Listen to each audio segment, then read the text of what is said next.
myself Nandini Priyadashini Das. Welcome to BA Detailing. Hope आप सब अच्छे हैं एंड आज का जो वीडियो बन रहा है उसका एक रीज़न है that is practical exam. Question के बच्चों का प्रैक्टिकल एग्जाम्स हैं एंड उसके लिए हम आज प्रैक्टिकल ओरिएंटेड जो भी इश्यूज हैं उसको सॉल्व करेंगे। तो फर्स्ट थिंग है कि आपका प्रैक्टिकल एग्जाम मोस्ट प्रोबेबली बहुत जल्दी स्टार्ट होने वाले 3 to 4 डेज़ के अंदर आपको जाने वाले। तो इसके बाद ये है कि मैम कैसे प्रैक्टिकल एग्जाम में प्रिपरेशन होना चाहिए। तो फर्स्ट थिंग है आपको लेसन प्लान बनाना पड़ेगा। Lesson plan should maintain on your topic. तो ये आप जब भी टॉपिक चूज करते हैं तो प्रीवियसली 3 to 4 ईयर्स में जो भी टॉपिक चूज किया गया है वो आप खुद ही किए। दैट मीन्स स्टूडेंट्स अपने हिसाब से टॉपिक चूज करते हैं फ्रॉम देयर सब्जेक्ट्स। जो भी आपके सब्जेक्ट्स हैं उसके अकॉर्डिंग आप टॉपिक चूज करेंगे। सपोज मेरा सब्जेक्ट था बायोलॉजी, तो मैंने एक चूज किया था हार्ट के ऊपर। आज जैसे मैं आपको शो करने के लिए एक एग्जाम्पल दूँ that is human एक्सक्रीटोरी system. Okay, another topic जो भी आप लोग के ऑरिक मैथड पेपर से एंड उसके बाद जो ईपीसीज का मैंने क्वेश्चन दिया है उसी को प्रिपेयर करो तो ईपीसीज का उसी से आपका वाइवा कंप्लीट हो जाएगा। सो ऑलमोस्ट आपको एक क्वेश्चन और भी आया था कि कितने पेपर्स या कितने फाइल्स लेके जाने। सो टोटल 7 फाइल्स लेके जाने। सो जो 2 है that is related two methods जहाँ पे आपके लेसन प्लान्स रहेंगे एज पर इंस्ट्रक्शंस जो भी आपके कॉलेज ने इंस्ट्रक्शन दिए हुए हैं। सेकेंडली आपको और क्या लेना है, 2 तो हो गए। इसके बाद आपको मेंशन करना है रिलेटेड टू ईपीसीज। तो ईपीसीज के 4 ईपीसीज के 4 पेपर्स हैं, पीडीएफ्स हैं, उसको देख के लिखना था आपको एंड फाइल्स बनानी थी। इसके बाद लास्ट वन इज एसआईपी जो स्कूल इंटर्नशिप प्रोग्राम है। इंटर्नशिप प्रोग्राम में क्या होता है, जो भी स्कूल आपको गिवन है उसी स्कूल के बारे में मेंशन करना पड़ता है एंड उसके oriented achievement blueprint and question paper analysis में बनाना पड़ता है। तो दैट्स द मेन थिंग। तो इतनी चीज़ आप लेके जाओ। इसके बाद और क्या कहना है, क्योंकि आपको टॉपिक अगर मिलना रहता फॉर योर प्रैक्टिकल एग्जाम तो पहले ही मिल जाते, अभी तक नहीं मिले हैं। दैट मीन्स आपको खुद प्रिपेयर करके जाना है एंड बेस्ट टॉपिक चूज करिए because if you are not feel comfortable there then आप वहाँ पे पढ़ा नहीं सकते। सो दैट आपका जो टॉपिक रहेगा वो आपके बेस में होना चाहिए क्लियर, उसके रिलेटेड जितने भी फंडे हैं आपको पता होना चाहिए सो दैट आप क्लियरली वहाँ पे पढ़ा सको। एंड आपको मेंशन ये किया गया है कि 6 to 10 के विदिन बच्चे होंगे, स्कूल बच्चों को पढ़ाना है, आपको स्कूल सेंटर में गिवन होंगे, वहाँ जाके आपको पढ़ाना पड़ेगा। ड्रेसेस ऐसे देख सकते हो, लड़कियाँ ऐसे ड्रेसेस पहन के जाना एंड बॉयज़ का नॉर्मल है फॉर्मल पहन के जाना। जैसे फॉर्मल में आप लोग जीन्स पहन सकते हो बट ब्लैक और वाइट पहने बेटर रहेगा। उसके साथ आपका जो भी शर्ट है या टी शर्ट है, but T shirt most probably so T shirt नहीं पहनना है। एंड बाकी का चीज़ है कि आपको लेसन प्लान लेने हैं तो लेसन प्लान ले जाओ, टीचिंग एड्स लेके जाना, टीचिंग मटेरियल जो भी आपको नीड है जैसे कि बुक हो गया या फिर एक्स्ट्रा कोई चार्ट हो गया या फिर आपको फिल्म स्ट्रिप्स लेना है या स्क्रिप्ट्स लेना है, कुछ भी है तो आप लेके जा सकते हो। तो अगर देखिए जैसे क्लास में एंटर करते हो तो जाके ही आपको नहीं बोलना है कि गुड मॉर्निंग स्टूडेंट मेरा टॉपिक ये है, तो ऐसा नहीं बोलना है। आप क्लास में एंटर करो, रिलैक्स होकर एंटर करो विद स्माइलिंग फेस एंड बच्चों को सोच लो पूरा क्लास में बच्चे हैं एंड उनको आप अननोन है, उनको कुछ फैक्ट बताना है तो आप कैसे पढ़ोगे। सो उनको जैसे आपने विश किया good morning everyone and my self नहीं बोल के आप यहाँ पे बोल सकते हो कि आज का टॉपिक क्या है। फर्स्ट स्टार्ट करो अपने टॉपिक से कि क्वेश्चन पूछो, उसके बाद आप इन्फॉर्म करना है कि आपका नाम क्या है, आप कहाँ से हो या फिर आप कौन से टीचर हो। सो यहाँ पे थोड़ा सा यूनिकनेस आएगा, यूनिक कैरेक्टर हमारे पास मिलेगी कि कैसे आपको पढ़ना है। सो अभी देखो क्या करना है, जैसे क्लास में एंटर किए तो उनको टॉपिक ओरिएंटेड कुछ क्वेश्चन पूछेंगे आफ्टर वेलकमिंग।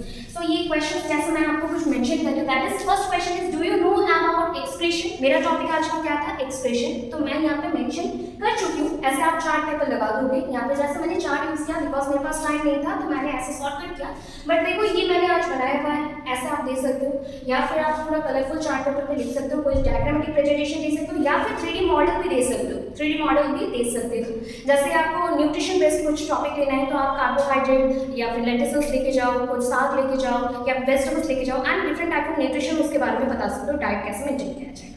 अगर यहाँ पे पोल्यूशन रिलेटेड है तो पोल्यूशन का एक पूरा कंसेप्ट आप दिखा सकते हो पिक्चराइज करके, या फिर जैसे हम लोग बनाते हैं बिल्डिंग से ऐसे कैसे सीएनजी गैसेस का यूज़ हो रहा है तो वहाँ पर मोस्ट प्रोबेबली धुआं कैसे आ रहे हैं एंड फ्रीज अगर यूज़ हो रहा है most of the time ACs and refrigerator use हो रहा है तो कैसे वहाँ पे पोल्यूशन क्रिएट होता है, साउंड पोल्यूशन कैसा आता है, आप थोड़ा सा एग्जाम्पल्स दे सकते हो। तो यहाँ पे जैसे मेरा टॉपिक ये है तो मैं यहाँ पे मेंशन करूँगी फर्स्ट जैसे क्लास में जाते हो बोर्ड में लिख देना नेम क्या है, मैंने यहाँ पे XYZ लिखा, अपना नाम लिखा, रोल नंबर 1 2 3, तो आपको यूनिवर्सिटी रोल नंबर आपके एडमिट कार्ड में गिवन है तो उसको आप मेंशन करोगे। That after that subject mention करोगे, मेरा टॉपिक यहाँ पे बायोलॉजी रिलेटेड है तो मेरा सब्जेक्ट बायोलॉजी है, टॉपिक ह्यूमन एक्सक्रीटोरी सिस्टम मेरा टॉपिक एंड मैथड मैंने यहाँ पे एक्स्ट्रा दिया है स्टार मार्क करके, चाहो तो लिख सकते हो एक्स्ट्रा कुछ अटेंशन पाने के लिए एंड एंड नेक्स्टली आपको डेट, जिस डेट पे आपका एग्जाम है तो प्रैक्टिकल एग्जाम की डेट को आप मेंशन करेंगे। सेशन 2 टाइप्स के होते हैं, टीच, रीटीच। कोई चीज को अगर दोबारा पढ़ाया जा रहा है तो that is the reteach, and single time के लिए पढ़ा रहे हो तो दैट इज कॉल्ड टीच। तो यहाँ पे टीच मेंशन किया। Duration most of the time ये आपका मेगा टॉपिक्स है, बड़े टॉपिक्स है, so that it is 35 minutes, it is around 35 minutes. And skill, जो भी स्किल यूज होता है मोस्ट प्रोबेबली हम स्किल हम एक्सप्लेनेशन का यूज कर रहे हैं, बिकॉज़ विजुअलाइज करके हम एक्सप्लेन कर रहे हैं। तो यहाँ पे मैं क्वेश्चंस कुछ पूछूंगी, ज्यादा नहीं, 3 से 4 क्वेश्चंस पूछो जिसका आंसर बच्चे अपना हेड को नोट करके देंगे, यस नो में दे सकते हैं, या फिर सिंगल वर्ड और सिंगल लाइन में देंगे। Do you know about expression, उन्होंने कभी सुना है या नहीं, आप पूछो, ठीक है। बच्चे अगर बोलते हैं यस, यहाँ पे बच्चे ने बोला यस, आप लिख दो यहाँ पे yes. Then next question number 2, can you tell me if you are not explain then what happen next, उनको पूछो। बच्चे ये बोल सकते हैं, कुछ बच्चे एक्सप्लेन नहीं कर पाएंगे तो उसको छोड़ देना। Is it A physiological process, ये क्या फिजियोलॉजिकल प्रोसेस है, यस और नो, इसमें आंसर देंगे बच्चे बोलेंगे यस। सो यहाँ पे जाने के बाद आप ask the students after giving brief intro to yourself. इसके बाद आप क्या करते हो, इससे पहले आपने तो नेम दे दिया था तो आप बोल भी दो, नेम चलेगा, आगे पीछे बोल सकते हो, कोई प्रॉब्लम नहीं है। इसके बाद आप अनाउंस करोगे, so today's topic is this, और ऐसा बोल सकते हो, well student today's topic is this, और we will discuss this topic today, ऐसा आपने मेंशन किया। आफ्टर दैट आप अपना टॉपिक को स्टार्ट करेंगे। याद रखना लेसन प्लान मस्ट लेना है, मटेरियल्स के ऊपर मार्क है, एंड आपके ड्रेसिंग जेस्चर के ऊपर बहुत ज्यादा मार्क्स है। अभी बहुत ही अच्छे से आप पढ़ाओगे कि ये पिक्चर में आप क्या देख रहे हो, बच्चों को पूछो। सो आपका जो मीडिया है उसी मीडियम में आपको पढ़ाना है, दैट मींस आइदर इंग्लिश और हिंदी। इंग्लिश आपका मीडियम है तो इंग्लिश में पढ़ाओ, एक बच्चों को समझ नहीं आ रहा तो कुछ मोमेंट में आप लोग हिंदी भी यूज कर सकते हो। So this is the structure of kidney, that is a human excretory system, because मैंने यहाँ पे अदर एनिमल्स या फिर अदर प्लांट्स या कॉकरोच, प्रॉन कुछ का यूज नहीं किया है, तो मैंने ह्यूमन लिखा है, तो ह्यूमन एक्सक्रीटरी सिस्टम। मैंने अभी रूलर का यूज नहीं किया है तो मैं पेन से दिखा रही हूँ। सो ह्यूमन एक्सक्रीटरी सिस्टम में क्या है, suppose this is my abdomen part, ये मेरा पेट का पोर्शन है, तो यहाँ पे क्या रहता है हमारा एब्डोमेन पोर्शन के जस्ट पास में या फिर उसके अंदर की तरफ क्या रहता है, हमारे पेयर ऑफ किडनी रहता है। पेयर मतलब 2, पेयर ऑफ किडनी है। अभी इसका लेंथ बोल लो, लेंथ मतलब ये दिख रहा है, विड्थ मतलब ये दिख रहा है। सो लेंथ यहाँ पे आपको गिवन है that is 10 to 12 centimetre, and width आपका गिवन हो गया 5 to 7 सेंटीमीटर। यहाँ पे देखो मैंने क्या बनाया कि ये जैसे आते हैं स्टोर होके, तो इधर से एक आता है वेना का, दूसरा आता है एओर्टा, तो ये जाता है, फिर यहाँ से 2 लाइंस आ रहे हैं। ब्लू वाला आपका क्या है, रेनल ग्लैंड है, एंड रेड वाला क्या है, रेनल आर्टरी है। सो ये कनेक्टेड है किडनी के साथ। किडनी में देखो एक अपर पार्ट में क्राउन जैसा स्ट्रक्चर है, that is called adrenal gland, and adrenal gland बहुत सारी चीजों में काम करता है, दैट इज एक्चुअली में काम करता है। जैसे कि आपको डर लग रहा है या फिर आप फ्लाइट में हो या फाइटिंग कर रहे हो, तब उसका सिक्रेशन होता है, वहाँ पे बहुत सारे पार्ट्स हैं, उसको छोड़ देते हो। अभी देखो इसका स्ट्रक्चर कैसे चल रहा है, बीन सेल स्ट्रक्चर है, near about bean cell structure है। बीन सेल स्ट्रक्चर के अंदर ऐसा देखो ट्रायंगुलर पोर्शंस कुछ है, इसको हम लोग पिरामिडल स्ट्रक्चर्स बोल सकते हैं। अभी पिरामिडल स्ट्रक्चर से ऐसे renal arteries and veins connected है and connected with the main branch.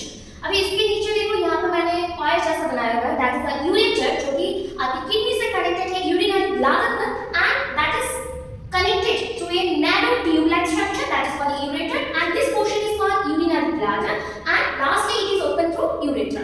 तो ऐसे आप पढ़ा सकते हो टोटल। इसके अंदर फिर जाओगे स्ट्रक्चर्स में, that is outer portion is called capsule, that is the covering, inner portion आप बोल सकते हो ये आपका cortex and medulla बोला जाता है, this portion is cortex, this portion is medulla, ऐसा आप मेंशन करोगे।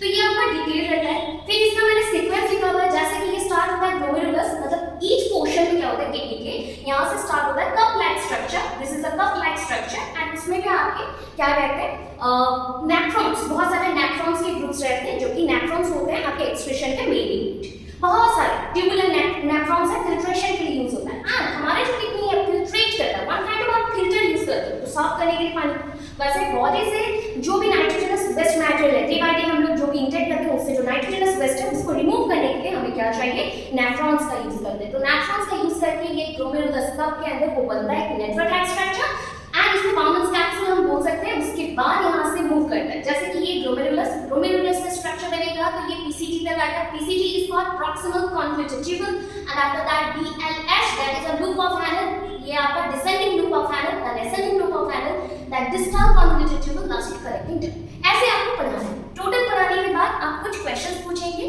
बीच बीच में भी पूछ सकते हो, लास्ट में भी इवैल्यूएट करने के लिए क्वेश्चन पूछेंगे। As per your lesson plan. जैसे कि आपका 10 स्टेप रिएक्शन आपको मैंने बताया हुआ है, वैसे ही इवैल्यूएशन दे रही है। सो लास्टली पूछने के बाद अच्छा अगर रिजल्ट्स आते हैं, बच्चे अगर बोल पाते हैं तो उनको रिवार्डिंग भी दो, रीइंफोर्स करो, रिवार्ड दो एंड पॉजिटिवली कुछ एक गुड और एक्सलेंट और कुछ एक अच्छा बोल दिया। So that is your point, इतना आपको करना है, आफ्टर दैट लीव करना है। So thank you so much, ऐसे बोल के आप छोड़ सकते हैं। और एक टॉपिक मैं दिखा रही हूँ नेक्स्ट में। सो एनदर टॉपिक के लिए ये देखिए, जैसे कि आपके फिजिक्स वाले जो भी हैं, फिजिक्स मैथड्स इनका है, तो उन लोग क्या करेंगे, सेम थिंग देखो, ज्योग्राफी हो, हिस्ट्री हो, संस्कृत हो, जो भी टॉपिक लेना हो, इवन आप संज्ञा लो, संधि लो, हिंदी का भी जो बोलो या मैथ्स का टॉपिक ले लो, ट्रायंगल से सर्कल से कुछ भी ले लो, तो उनका सेम फॉर्मेट मिल जाएगा। जो भी आप फॉर्मूला मैथ्स में कैसे करोगे बोलोगे, तो मैथ्स का प्रॉपर्टीज लिख लो, फॉर्मूला लिख दो, प्रिंसिपल्स लिख दो, हो जाएगा। ऐसे चार्ट पर पैक करके जाना है। जैसे कलरफुल थोड़ा लिखो, व्हाइट से बेटर है दूसरे कलर का यूज करना, तो और इसके थ्रू हम क्या कर सकते हैं, बच्चों को अट्रैक्ट कर सकते हैं। और देखो एक चीज़ यहाँ पर मैंने कुछ चेंजेस नहीं किया, थोड़ा सा भी चेंज किया है, दैट इज सब्जेक्ट में एंड टॉपिक में। अदर आप कुछ चेंजेस नहीं है, जैसे नेम वैसे रहा, रोल नंबर रहा, सब्जेक्ट आप पहले लिख चुकी थी बायोलॉजी, तो यहाँ पर आ गया फिजिक्स। वैसे ही आपको Sanskrit, Hindi, geography, history, English जो आपका सब्जेक्ट है। टॉपिक आप जो भी टॉपिक ले चुके हो उसको लेसन प्लान आप मेंशन करके अपने पास रखो, मैथड सेम रहेगा, date, session, duration and speed. अब देखो सेम क्वेश्चन फिर से पूछ रहे हैं, ठीक है, देन आपको इंट्रो भी थोड़ा सा देना है, उसके बाद अनाउंसमेंट करना है टॉपिक का, नेक्स्ट डे आपको ऐसे जाना है। तो जैसे ही क्लास में एंटर करते हो ना, चार्ट को पहले अटैच कर देना, कहीं अटैच कर देना, पेपर टेप लेके जाना, डबल साइडेड पेपर टेप होता है, उसको लेके जाओ। उससे क्या होगा, ना ही उनका वर्क खराब होगा, ना ही आपका जो भी चार्ट है वो खराब होगा। ये मॉडल कुछ ले जा सकते हो तो वो और भी बेटर है। मॉडल क्या होता है, जैसे कि मेरे टाइम पे मैंने हार्ड का एक फाइबर का एक लेके गया था, ठीक है, वैसे ही आप भी ले सकते हो। तो ऐसे देख लो, एनर्जी मेरा अभी का टॉपिक क्या है, so today's my topic is energy, और today we will discuss this topic that is energy. Energy क्या होता है, एनर्जी क्या होता है, एनर्जी बच्चों को कैसे मिलेगी, फर्स्ट ये पूछ सकते हो, that is a simple question कि एनर्जी आप लोगों को कैसे मिलती है।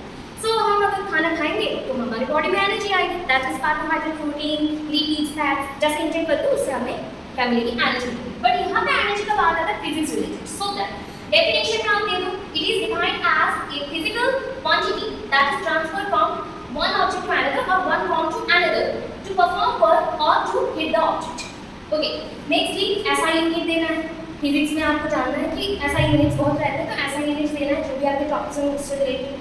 फॉर्म्स ऑफ एनर्जी, देखो मैंने यहाँ पे डिफरेंट फॉर्म्स दिया, आप चाहो तो पिक्चर्स को भी यहाँ पे बड़े बड़े पिक्चर्स को अटैच कर सकते हो, या फिर सनलाइट डायरेक्टली आप सनलाइट दिखा सकते हो कि सन देखो, सन से आपको एनर्जी मिल रहा है, that is a solar energy, main form of energy.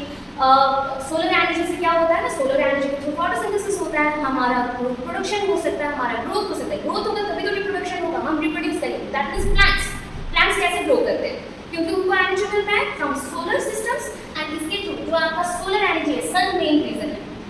उसके साथ देखो यहाँ पे मैंने और एक बनाया बल्ब, ठीक है, आप इजीली एक बल्ब को ले जा सकते हो एंड उनको दिखा सकते हो, ये हुआ बल्ब, एंड बल्ब भी एक लाइट एनर्जी का सोर्स है, मतलब आप बोल लो लाइट एनर्जी जो लाइट प्रोवाइड करते हैं, so that solar energy and bulb हमारा लाइट एनर्जी है।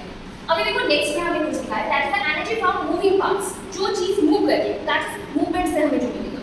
सो मैकेनिकल एनर्जी, जैसे आप साइकिल चलाते हो, गाड़ी चलाते हो और फैन चलता है जो मूव कर रहा है object, that is the mechanical energy.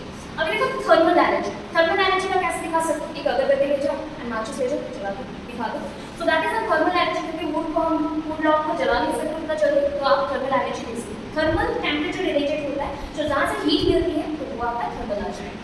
अभी नेक्स्ट देखो, that is the electrical energy, कोई भी एक आप अप्लायंसेस देखो, that is the home appliances, grinder हो गया, माइक्रोवेव हो गया, फ्रीज हो गया, टीवी हो गया, रेडियो हो गया, जो भी इलेक्ट्रिक सिस्टम के थ्रू चल रहा है, दैट मींस आपने एक बोर्ड दिखाया, उसमें स्विच है एंड आप एक प्लग इन करते हो एंड उससे इलेक्ट्रिक आता है, करंट आता है एंड ये चल रहा है।